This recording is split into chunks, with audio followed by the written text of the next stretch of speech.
बिस्मिल्लाहिर्रहमानिर्रहीम। अस्सलामु अलैकुम स्टूडेंट्स। मैं हसान फरीद, आपका फ़िज़िक्स टीचर। आज हमारे पास चैप्टर नंबर 1 का जो लास्ट लेक्चर हम लोगों ने पढ़ा था और सिग्निफिकेंट फिगर्स और को हम लोगों ने काफ़ी डिटेल में डिस्कस किया था। आज हमारे पास उसी आर्टिकल की कंटिन्यूएशन है, वहीं से हमने स्टार्ट करना है। अगर आपको याद हो, लास्ट लेक्चर मैंने ख़त्म किया था इस बात पर कि सिग्निफिकेंट फिगर्स जो हैं उनका नाम सिग्निफिकेंट है, इसका मतलब they are important. But what is actually their importance, उनकी कहाँ जरूरत है, उनकी क्या इंपॉर्टेंस है, तो ये हम जरा डिस्कस करेंगे। लेकिन उससे पहले हम एक और टेक्निक सीखेंगे आज, जिसे हम बोलते हैं राउंडिंग ऑफ।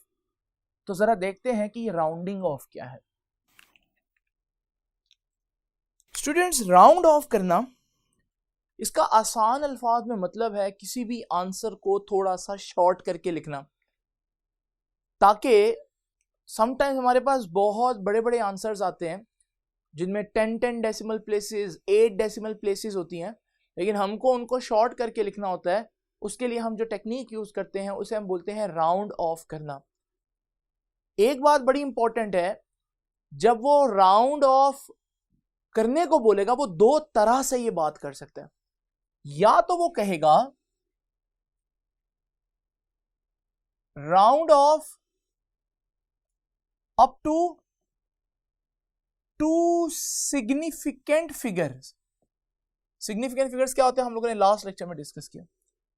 और समटाइम्स वो राउंड ऑफ करने को बोलेगा, लेकिन उसका जो सेंटेंस होगा कुछ इस तरह से होगा कि round off up to 2 decimal places. इन दोनों बातों में थोड़ा सा डिफरेंस है। अप टू 2 सिग्निफिकेंट फिगर्स और अप टू 2 डेसिमल प्लेसेस, इसमें दो डिफरेंट बातें वो कह रहा है। इसको हम अंडरस्टैंड करते हैं। जस्ट इमेजिन करें कि मेरे पास एक मेजरमेंट है 3.467 kgs। सेम मेजरमेंट मैं इधर भी लिख देता हूं 3.467 kgs। अब यहां पर वो कह रहा है कि आपने आंसर को 2 सिग्निफिकेंट फिगर्स तक राउंड ऑफ करना है। यानी कि आपने आंसर में क्या बचाना है, क्या रखना है, 2 सिग्निफिकेंट फिगर्स। अगर आप मेजरमेंट को यहां से स्टार्ट करें, रूल नंबर 1 सिग्निफिकेंट फिगर्स का पढ़ा आपने पिछले लेक्चर में, तो 3 भी सिग्निफिकेंट फिगर है, 4 भी सिग्निफिकेंट फिगर है। तो अगर आप आंसर को 2 डिजिट्स तक राउंड ऑफ करना चाहते तो आप आंसर को 3.4 तक लिखेंगे। इस एग्जाम्पल के अंदर ये जो डिजिट्स आपने रखने हैं 3 और 4, इन्हें मैं बोलूंगा कि these are the digits to be retained. ये वो डिजिट्स हैं जिनको हमने बचाना है, जाया नहीं करना। जबकि इस एग्जाम्पल में 6 और 7 अगर हम देखें तो ये वो डिजिट्स हैं जिनको हम लोगों को हटा देना है। डिजिट्स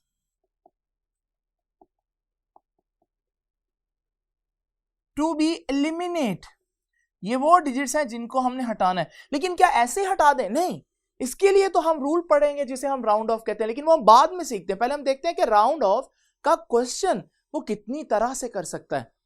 एक में वो सिग्निफिकेंट फिगर के हिसाब से कहेगा राउंड ऑफ करने को, लेकिन दूसरे क्वेश्चन में देखें वो कह रहा है कि राउंड ऑफ करें लेकिन 2 डेसिमल प्लेसेस। आपको पता है डेसिमल प्लेसेस कहां से स्टार्ट होती हैं? डेसिमल प्लेसेस डेसिमल के बाद से स्टार्ट होती हैं। इसका मतलब वो कह रहा है राउंड ऑफ करें, लेकिन आंसर में यहां 2 सिग्निफिकेंट फिगर्स बचाने थे ना, लेकिन यहां 2 डेसिमल प्लेसेस बचानी है, चाहे सिग्निफिकेंट जितने मर्जी बन जाए। अब डेसिमल प्लेस तो यहां से स्टार्ट होती है, तो आपने डेसिमल के बाद 2 प्लेसेस तक अपना आंसर लिखना है। यानी कि अगर हम आपसे पूछें कि डिजिट्स टू बी रिटेन्ड कितने हैं, तो ये तीनों डिजिट्स जो हैं ये आपको रिटेन करने और 7 आपको क्या करना पड़ेगा? एलिमिनेट करना पड़ेगा। टेक्निकली कहूं तो राउंड ऑफ करना पड़ेगा। तो सबसे पहले तो इस बात को सीखें कि एमसीक्यू में जब वो पूछे कि round off up to some significant figures, तो आपने सिग्निफिकेंट फिगर्स काउंट करने और बाकी जितने वो कह रहे हैं उतने रखने, बाकी निकाल देने, राउंड ऑफ कर देने। और समटाइम वो कहेगा राउंड ऑफ करें up to some decimal places, और जितनी डेसिमल प्लेसेस कहेगा आपने फिर सिग्निफिकेंट फिगर्स को नहीं देखना, आपने डेसिमल के बाद उतनी प्लेसेस रखनी है और एक्स्ट्रा जो है उसको निकाल देना है। लेकिन अब वो निकालने के रूल क्या है, जरा तवज्जो कीजिएगा। तो मैं यहां से कहता हूं कि rules for rounding off.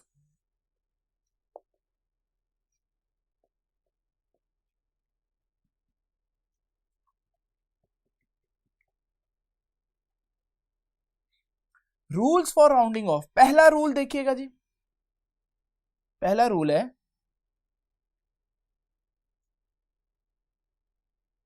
If the digit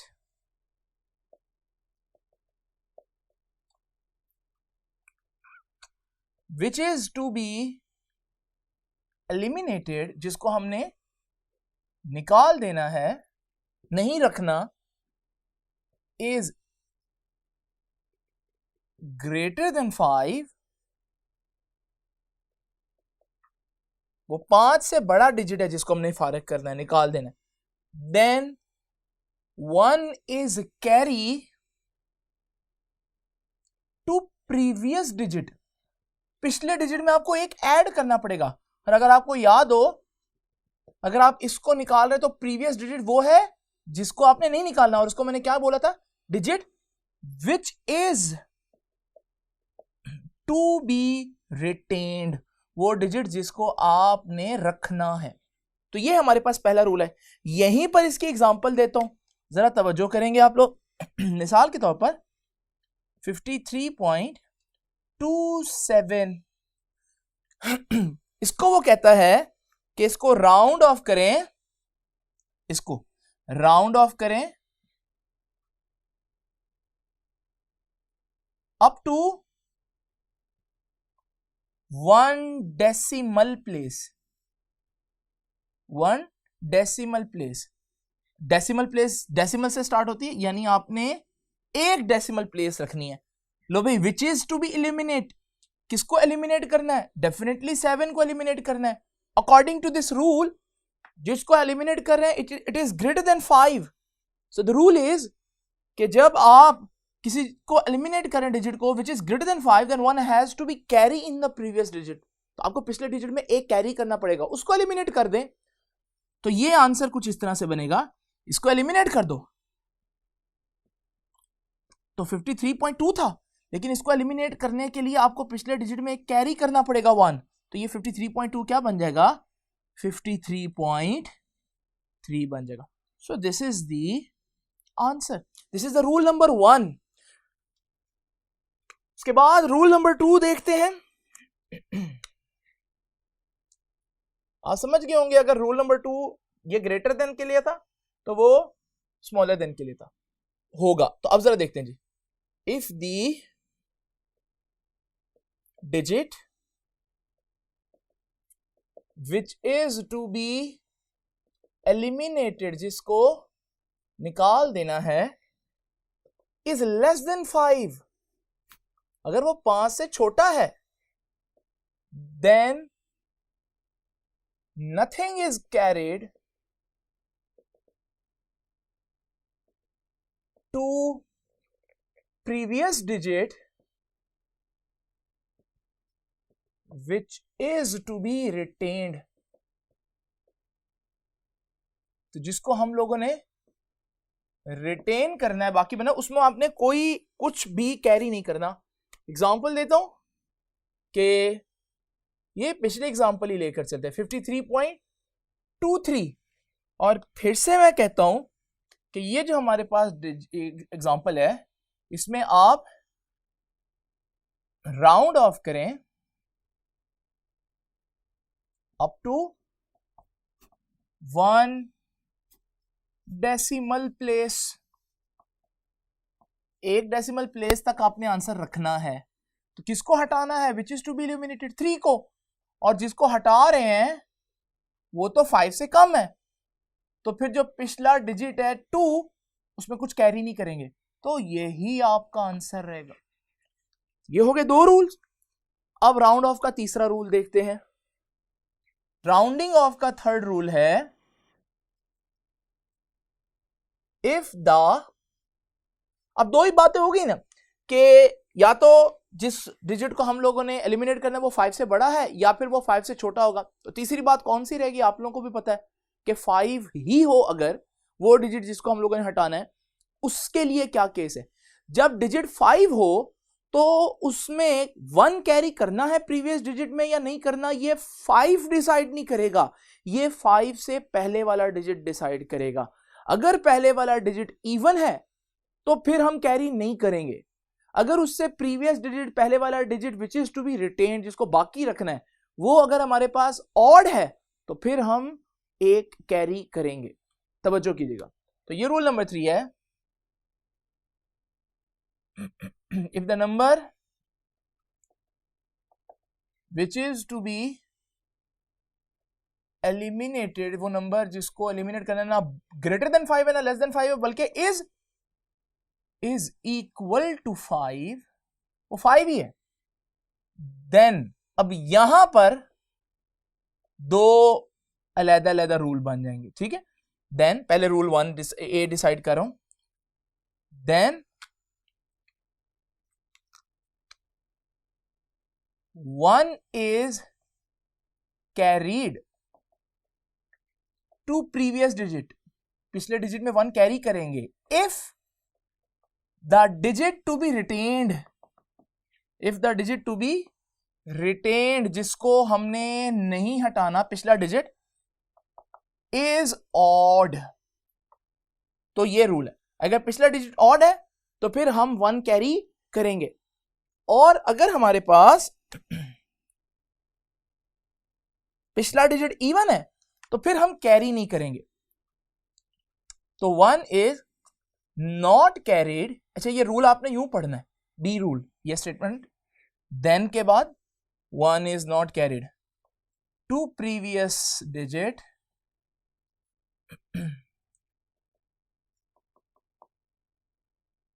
if the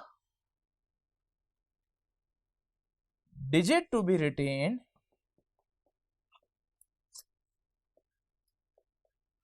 is even। दोनों की एक एक एग्जांपल देता हूं, ए की एग्जांपल देखिएगा जरा।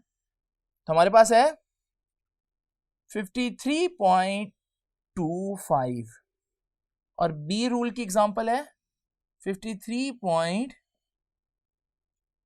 फर्स्ट रूल की एग्जांपल है 53.35 और इसकी एग्जांपल है 53.45। लो भाई तवज्जो कीजिएगा, फिर से हमें 1 डेसिमल प्लेस तक करना है, जैसे हम सारी एग्जांपल में लेकर चल रहे हैं। तो हमें आंसर को यहां तक रखना है इसमें भी, लेकिन जिसको हमने एलिमिनेट करना है वो डिजिट ना 5 से ग्रेटर है ना 5 से लेस है, बल्कि वो तो 5 है।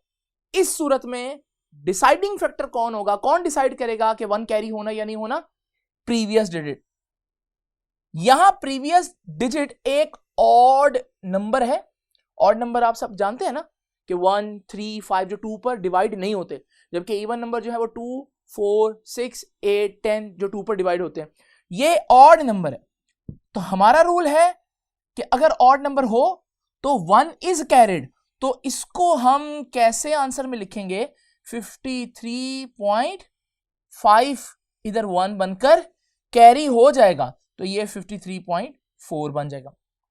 यहां पर अगर हम देखें 53.45, यहां पर 5 है अगेन, तो प्रीवियस डिजिट डिसाइड करेगा। प्रीवियस डिजिट 4 है, ये तो 2 पर डिवाइड होता है, इसका मतलब ये एक इवन नंबर है, और जब भी हमारे पास इवन नंबर हो तो 1 इज नॉट कैरीड, तो फिर हमारे पास ये 53.4 ही रहेगा। इसको हम 5 में बनाएंगे, वी विल नॉट कैरी 1। यहां कंफ्यूजन में पहले ही बता देता हूं बच्चे मिस्टेक क्या करते हैं।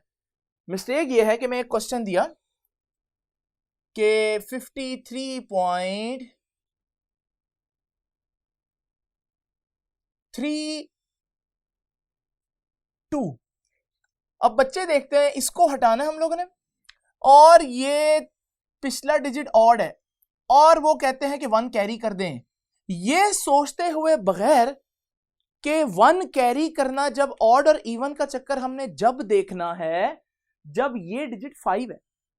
यहां हम पिछले डिजिट को बिल्कुल इंपॉर्टेंस नहीं देंगे, क्योंकि यहां तो वैसे रूल नंबर 1 लग रहा है या रूल नंबर 2 लग रहा है कि जो डिजिट हम हटा रहे हैं इट इज लेस देन 5, और लेस देन 5 हो तो पिछला इवन हो या ऑड हो, इससे कतन कोई फर्क नहीं पड़ता। तो इवन और ऑड का चक्कर सिर्फ आप लोगों ने कब देखना है, जब डिजिट जो आप हटा रहे हैं वो एग्जैक्ट 5 हो। इसी तरह एक और कॉमन मिस्टेक है, इमेजिन करें मैं आपके सामने ये बुक की एक एग्जांपल लिख रहा हूं, एग्जांपल है 56.8546। मैं कहता हूं इसको राउंड ऑफ करें, कहां तक राउंड ऑफ करें, up to 1 decimal place, 1 decimal place. सोचें जरा कहां तक राउंड ऑफ करेंगे। 1 डेसिमल प्लेस का मतलब है डेसिमल के बाद एक डिजिट रखना है, यानी कि आप आंसर को यहां तक रखेंगे 8 तक। तो किसको आपको हटाना पड़ेगा, उससे आगे जो कुछ है उसको हटाना पड़ेगा। अगर मैं यहां पर ये क्वेश्चन यूं कहता अप टू 3 सिग्निफिकेंट फिगर्स, तब भी यही करना पड़ता, क्योंकि 3 significant figures significant figures start से काउंट करते हैं, तो 1 2 3, तो 3 सिग्निफिकेंट फिगर्स हैं, तब भी आपको अगला ही आंसर हटाना है। लेकिन यहां अगला डिजिट जो है वो क्या है, 5। अब सोचें जरा, जब 5 हो तो रोल नंबर 3 लगेगा, और 5 जब हो तो उससे पिछला वाला काउंट होता है। तो अगर आप यहां पर देखें इससे पिछले वाला डिजिट कौन सा बन रहा है, इवन है ऑड है, यस ये 2 पर डिवाइड होता है, ये तो इवन है। और जब भी ये डिजिट इवन हो तो फिर हमारे पास 1 कैरी नहीं होता, तो इसको आप राउंड ऑफ करेंगे 56.8 में, और आपकी बुक भी एक्चुअली इसको ऐसे ही राउंड ऑफ कर रही है। लेकिन जरा आप तवज्जो कीजिएगा, असल तरीका ये नहीं है, दिस इज रॉन्ग अप्रोच। ये देखिए 56.8546, मैं फिर से इसको देता हूं। अगर मैं इसको step by step round of करूं, करना मैंने यहीं तक किया राउंड ऑफ, लेकिन मैं बजाय डायरेक्ट 5 को हटाऊं, मैं 6 को पहले हटाता हूं। जब 6 एलिमिनेट करेगा रूल नंबर 1 लगेगा, क्योंकि 6 इज ग्रेटर देन 5। जब भी कोई चीज ग्रेटर देन 5 हो तो उसको तो हमने एलिमिनेट कर देना, लेकिन प्रीवियस में क्या करना है, 1 कैरी करना है। तो ये क्या बन जाएगा, नेक्स्ट स्टेप में 56.85, और ये 4 में 1 कैरी होगा तो ये भी 5 बन जाएगा। अभी भी हमने यहां तक नहीं पहुंचे, अभी हमें एक और डिजिट को रिटेन करना है, एलिमिनेट करना है।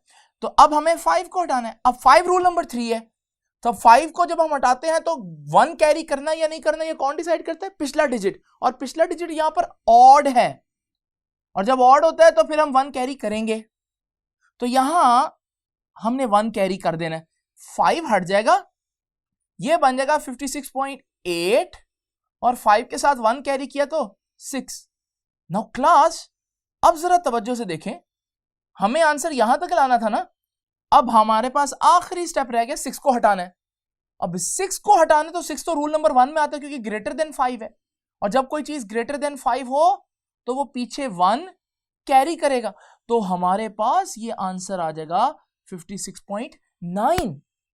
पहला आंसर चेक करें 56.8, वो रॉन्ग अप्रोच थी, जबकि ये हमारे पास बिल्कुल करेक्ट अप्रोच है।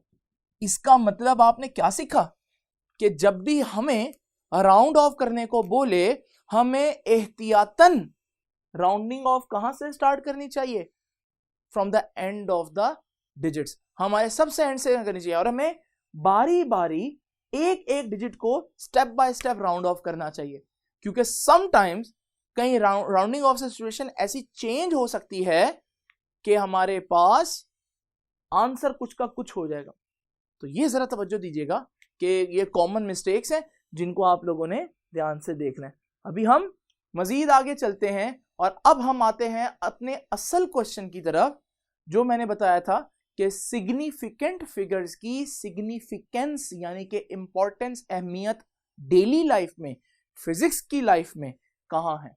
तो अब हम जरा उसको देखते हैं। सो स्टूडेंट्स, अब हम जरा डिस्कस करते हैं कि सिग्निफिकेंट फिगर्स को हम कहाँ पर इस्तेमाल कर सकते हैं। अगर आपके पास कैलकुलेटर्स हैं तो जरा ये छोटी सी कैलकुलेशन आपके सामने में लिखी है, इसको परफॉर्म करें। ये दो चीजों को मल्टीप्लाई करना है और इसको डिवाइड करना है। अगर आपके कैलकुलेटर सही काम कर रहे हैं और आपने सही वैल्यूज पुट की हैं तो आपका आंसर ये आना चाहिए। अब जस्ट इमेजिन करें हम बैठे हैं क्लासरूम में और मैं आप में से किसी से पूछता हूं बेटा आंसर बताएं, आप क्या आंसर बताएंगे? क्या आप मुझे कहेंगे सर मेरा आंसर है 1.45768982 into 10⁻3?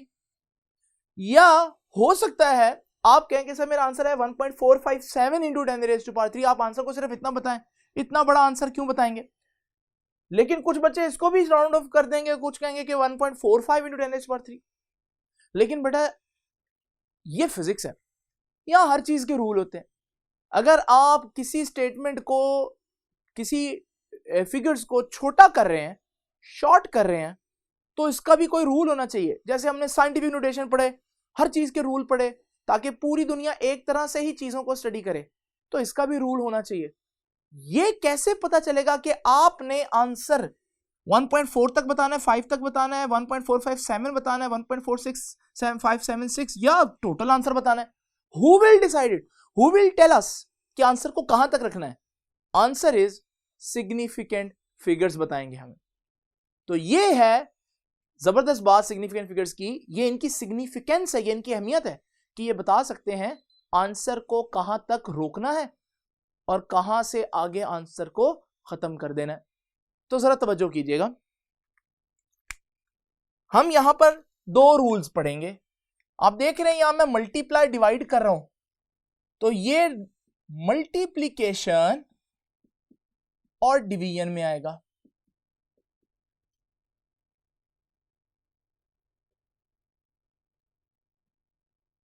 और आपको पता है जब दो चीजों को मल्टीप्लाई करें तो जो आंसर आता है, मल्टीप्लाई करने के बाद जो आंसर आता है उसे हम बोलते हैं प्रोडक्ट।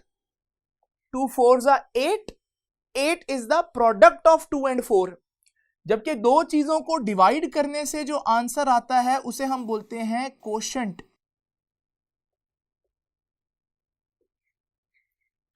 तो हमारे पास जब भी आप चीजों को मल्टीप्लाई और डिवाइड करेंगे तो आपका प्रोडक्ट आएगा या कोशेंट आएगा, उसमें आपने आंसर कहां तक लिखना है। रूल यह है कि जिस क्वांटिटी में, जिस फिगर में सबसे कम सिग्निफिकेंट फिगर्स होंगे, आपने आंसर में भी उतने सिग्निफिकेंट फिगर्स रखने हैं। दोबारा पढ़ देता हूं, दोबारा कह देता हूं इस बात को कि जितने मेजरमेंट्स हैं उन मेजरमेंट में सबसे पुअर मेजरमेंट ढूंढनी है। फिजिक्स में पुअर मेजरमेंट कौन सी होती है? जिसके पास सिग्निफिकेंट फिगर्स कम हो। अगर हम यहां पर देखें, ये तीन चीजों को मैं मल्टीप्लाई डिवाइड कर रहा हूं, 1 2 और 3। जरा जल्दी से रूल लगाएं जो मैंने आपको कल बताए थे लास्ट लेक्चर में कि इसमें कितने सिग्निफिकेंट फिगर्स हैं। तो आपको याद है नॉन जीरो डिजिट्स तो सिग्निफिकेंट होते हैं, पावर ऑफ 10 सिग्निफिकेंट फिगर नहीं है। तो कितने सिग्निफिकेंट फिगर हुए? 4 सिग्निफिकेंट। यहां देखिए कितने हुए, 1 2 3 सिग्निफिकेंट, और पावर नहीं होती तो 3 सिग्निफिकेंट फिगर्स। और यहां पर हमारे पास कितने सिग्निफिकेंट फिगर हुए? 4 हुए। अब जरा सोचें सबसे पुअर मेजरमेंट कौन सी है? तो पुअर से मुराद क्या है यहां पर फिजिक्स में? पुअर से मुराद है वो जो सबसे कम प्रिसाइज है, जो सबसे कम प्रिसाइज है, यानी कि जिसके पास सबसे कम सिग्निफिकेंट फिगर्स हैं। इसके पास 4 है, इसके पास 4 है, इसके पास 3 है, ये सबसे पुअर है। तो हम किसका ख्याल रखेंगे? हम इसी का ख्याल रखेंगे, और हम अपने आंसर में भी सिर्फ इतने ही सिग्निफिकेंट फिगर्स बर्दाश्त कर सकते हैं, इससे ज्यादा नहीं। ये ऐसे ही है जैसे अगर मैं एक लेक्चर दे रहा हूं, मेरा लेक्चर क्लास का सबसे लाइक बच्चा समझ रहा हो ये इंपॉर्टेंट नहीं है, उसने तो समझ ही लेना है। लेकिन क्लास में जो सबसे ज्यादा नालायक बच्चा है उसको अगर मेरा लेक्चर समझ आए फिर वो अच्छा लेक्चर है। तो लेक्चर देते हुए हम इस बात का ख्याल रखते हैं कि जो सबसे लो लेवल का आईक्यू है, क्या वो लेक्चर को अंडरस्टैंड करे? अगर वो कर रहे तो सभी कर रहे होंगे। तो जो सबसे ज्यादा पुअर होता है उसका ख्याल रखना होता है। ऐसे ही यहां पर भी है कि सबसे पुअर मेजरमेंट जिसमें सबसे कम सिग्निफिकेंट फिगर्स हैं उसका ख्याल रखना है। तो 3 सिग्निफिकेंट फिगर्स हैं, इन तीनों में से सबसे कम, तो हम आंसर में उतने ही रखेंगे। और आपको पता है इस आंसर में इतने बनते हैं 3 सिग्निफिकेंट, तो यानी कि हम आंसर को 1.45 रखें? नहीं, हमने 3 सिग्निफिकेंट रखने हैं। लेकिन जब हम ये चीजें हटा रहे हैं तो इनको ऐसे तो नहीं हटाना है, इसके लिए भी फिजिक्स में रूल है, जिसे अभी हमने पढ़ा थोड़ी देर पहले, राउंड ऑफ। अब आपको पता चला होगा मैंने राउंड ऑफ पहले क्यों पढ़ाया। तो अब जरा राउंड ऑफ करें, 7 को हटाना है और 7 जो है वो इट इज ग्रेटर देन 5, और जब किसी चीज को आप एलिमिनेट करने लगे जो ग्रेटर देन 5 है तो प्रीवियस डिजिट में याद है 1 कैरी होता है। तो ये आंसर, ये सारी चीज हट जाएगी और हमारा आंसर रह जाएगा 1.4 और 1 कैरी होकर 6 हो जाएगा into 10 raised to the power 3 and this is your right answer।